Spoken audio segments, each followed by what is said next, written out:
खुलुमबाय दिनै 24 मार्च 2024 रबिबार आसामनि लामदिंआव सासे सामफ्रामबो हाजिरा मावना जाग्रा मावथिखौ गावनि खामानि मावनाय ट्रेक्टरनि ड्राइभारा बुथारदों। बुथारजानाय मावथिया गावनि मोननो गोनां रांखौ ट्रेक्टर ड्राइभारनि न'आव थांनानै बिनो थांदोंमोन आरो बेनि जाहोनाव बिसोर सानैनि गेजेराव नांलाय खमलाय जानायाव ट्रेक्टर ड्राइभारा बे जाथायखौ खालामदों। बुथारजानाय मावथिनि मुङा जाबाय बिजय भुयान आरो बुथारग्रा ट्रेक्टर ड्राइभारनि मुङा जाबाय बिक्रम सिंह। उनाव बिक्रम सिंहआ पुलिसजों एरेस्ट खालामजादों। मध्य प्रदेशनि बिदिशायाव सासे 24 बोसोर बैसोनि गोरबोआव गथ' गोनां आइजोआ गावनि फिसायजों मुम्बाइ टु वाराणसि कामाय्यानि एक्सप्रेस ट्रेनाव दावबायलांबाय थानाय समाव हरखाब उदै सानाय जानानै ट्रेन सिङावनो खारबाय थानाय ट्रेन सिङावनो गथ' जोनोम होदों आरो बिसोरो महाराष्ट्रनिफ्राय मध्य प्रदेशआव दावबायदोंमोन। गथ' जोनोम होखांनायनि उनाव गथ' आरो बिमा सानैखौबो बिदिशानि रेलबारियाव बोख्लायनानै हस्पिटालसिम लानानै थिसननाय जादों। दा बिसोर सानैबो मोजाङैनो दङ। गुवाहाटीआव सासे सिख्लाखौ बिनि क्लासमेट लोगोआ बार्थडे सेलिब्रेशन खालामनो थाखाय राजधानी लड्जआव लाना थांनायनि उनाव जर जबस्ति जिनाहारि खालामदों आरो जाथायनि उनाव सिख्लाया गावनि क्लासमेट लोगो पारविज आनसारनि सायाव पुलिसनो केस होनाय जादों। पारविज आनसारिया मेघालयनि थागिबि। दा बेखौ एरेस्ट खालामनो थाखाय पुलिसआ नागिरगासिनो दङ। पान्जाबनि सांगरुराव नंखाय जौ लोंफ्लांनानै 9 सुबुङा जिउ गोमादों आरो गुबुन 12 सुबुङा बेराम जादों। दा बिसोरखौ गाज्रि थासारियाव फाहामसालियाव फाहामथायगासिनो दङ। जाथायनि उनाव जाथायाव लोब्बा थानाय गासै 4 दायनिगिरिफोरखौ पुलिसआ एरेस्ट खालामदों। हमजानाय दायनिगिरिफोरनि मुङा जाबाय सुखबिन्दर, मनप्रीत, गुलाल सिंह आरो हरमनप्रीत सिंह। बिसोर 4 सुबुङा आयेननि बेरेखा जौ फानबोदोंमोन। कलेज आरो फरायसालिखौ सरकारि जानांगौ होननानै बिक्रम दैमारिया सोमावसाराखै। जों सोमावसारदों। बिक्रम दैमारिया लाग्रा ना होग्रा ना आन्दोलन खालामग्रा? बियो सासे थिकादारसोमोन। नाथाय दिनै BPFनि हां थिफु थिफु जानाय समाव बुंनानै बिक्रम दैमारिया बेखौ मावनो हायो नामा ना मा खालामनो हायो होननानै प्रमद बर'आ बुंदों।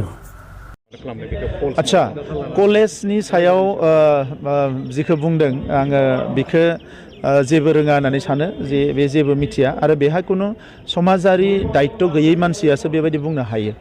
कलेज प्रभिन्सियेलाइज जानांगौ होननानै बिक्रम दैमारिया मालाबाबो सोमावसाराखै, जों सोमावसारदों। स्कुल प्रभिन्सियेलाइज जानांगौ होननानै बिक्रम दैमारिया मालाबाबो सोमावसाराखै, जों सोमावसारदों।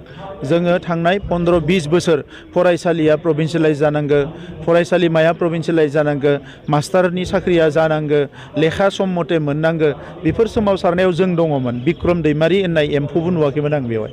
दा गोदानै बिथाङा हाग्रामा महिलारिनि उनथिं थानानै गावनि राजखान्थि लाबालाबनि थाखाय बायदिसिना बाथ्रा बुंदों। आं बिथांखौ बुंदों जे बेबायदि बाथ्राखौ बुंनो नाङा।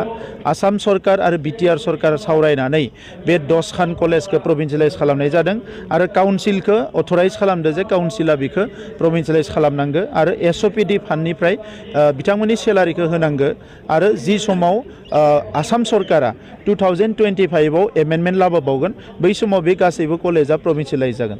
बिनि अनगायैबो बाखि थालांनाय कलेजखिनिखौबो प्रभिन्सियेलाइज खालामनो थाखाय जों आसाम सरकारजों सावरायगासिनो दङ। दा बेवहाय बिक्रम दैमारिया ना लाग्रा ना होग्रा ना बियो आन्दलन खालामग्रा ना मा? बे सासे थिकादारसोमोन। दिनै माने BPFनि हां थिफु थिफु समाव फैनानै माने ससियेल मिडियायाव ओंखारनानै जानला मानला बुंबाय थाबानो ना स्कुल प्रभिन्सियेलाइज जागोन ना कलेज प्रभिन्सियेलाइज ना बिक्रम दैमारिया बेखौ मावनो हायो ना मा खालामनो हायो। दा नंखायनो जाय खामानि मावदो बेखौ डिसकारेज खालामनाङा। बर'नि social movement, political movement, cultural मुभमेन्टआव कुनु पदे बिक्रम दैमारि होननाय एम्फौ मासेबो नुफेराखैमोन आं। दा नंखायनो दिनै बिथांनि बुंनाय बाथ्राफोरखौ रावबो खेराया। बिथाङा गावनो बाब्राबगोन, गावनो सेस जागोन। बिथाङा जोंनि समाव बुंबाय थादो जे कन्ट्रेक्टरफोरखौ बाहेरनि लाबदो बायदिसिना।